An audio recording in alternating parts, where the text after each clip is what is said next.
Hey, welcome. If you're new here, my name's Lauren, and I am a former trauma therapist, burnt out business owner, and real estate investor and content creator. I read the book Your Money or Your Life back in 2008 when I was in graduate school, and it completely changed my life and set me down a very up and down roller coaster trajectory towards minimalism. And I talk about frugal living a lot and minimalism. I lived in Florida for 9 years. I'm originally from Texas, and I currently live in the beautiful, beautiful state of Hawaii. But I really do want to talk about why minimalism and frugal living versus working harder or trying to constantly make more money. And yes, I would love to make AdSense money someday on YouTube. I'm basically giving myself a 4-year ramp to get better at YouTube, to put my message out there, and to hopefully grow and monetize this account so that I don't have to, in fact, go back to a job. Some of my favorite times in my life were in graduate school when I was working at my dad's restaurant or at a coffee shop. I worked as a receptionist at a research facility once, and I mostly enjoyed that job, but I had a lot of homework that they let me do while I was getting paid at that job. So that was perfect. I remember I made $11 an hour, and I thought that was the most I'd ever made and the most professional job I'd ever had. And I was 25 when I read the book Your Money or Your Life by Vicki Robin and Joe Dominguez. And it talked about basically living on a very small amount of your salary in order to retire early or become financially free through investing. But also the reason I like this book so much is because it put things in terms of your life's energy, which some people might see as spiritual, but I very much saw it as practical. I had recently gotten sober. I got sober in 2007. Yes, the kind where my family hired an interventionist and I went to a treatment facility and learned about certain steps to take. This video is not about that, but I do think that was a huge turning point in my life about becoming sort of like the control being internal and not just external. Now, there's a lot of external controlling factors in our lives.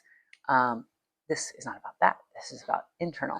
So it took me a long time to overcome some of the money scripts that I inherited, some of the negative money scripts I inherited from my parents, because there were positive ones too.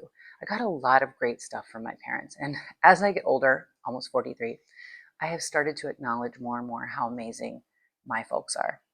One of the scripts that I did want to outgrow, not to like the greatest degree, because I think with a lot of money, a lot of money, like we're talking with a B or a T, illion, there comes, it's sort of like an unnatural amount of money. And I do believe that there are certain people on this planet that with a lot of money comes a lot of like manipulation of power. And that's not where I want to go. I am now financially independent, technically semi-retired early. I say semi because real estate is not passive income, not even close. And the small amount I have in the stock market in my Betterment account and my Fundrise account is just really not enough to write home about. I spent a good amount of money on renovating my fourplex. So, good Lord. A lot of my resurgence of minimalism and frugality has come as a necessity of not having any money. But another thing is like when I look at these jobs that pay $17 an hour, I would rather save money than fragment my time and energy and resources to go to a job that I know on the surface is $17 an hour. But when you eliminate my ability and creativity to make YouTube videos, my time with my kids if they're sick and I have to pay someone to watch them, and or the wear and tear on my vehicle, gas. There's just a lot of opportunity costs that I learned from the book Your Money or Your Life. Helps you calculate your real hourly wage. And if you buy food out, my God, what an expense. So my real hourly wage in college and graduate school, when I read that book, I think I was making $8.50 an hour plus tips. I was working at a coffee shop, which ended up coming to $18, $19, $20 an hour at times. But my real hourly wage, after I calculated all of the loss on my vehicle, food purchased, and just time and energy in the evenings given to not having the energy to exercise or fulfill dreams or missing homework or whatever, it ended up being $8 an hour. And so when I took my real hourly wage and I started looking at items to buy, like a shirt for $24, I would ask myself, is this shirt worth 4 hours of my time at work? The answers was usually no. I mean, obviously food, shelter, clothing, are necessary, but that really helped me to put things into perspective.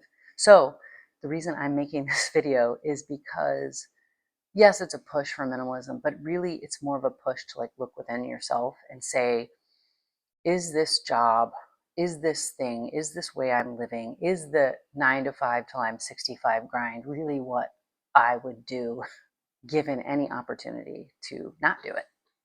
And so when I look through these jobs, it's a resounding no for me. I just think there's nothing on here that I would do differently. Real estate investment and making YouTube videos and or TikTok or whatever just seems to be something I would do regardless of whether I got paid for it.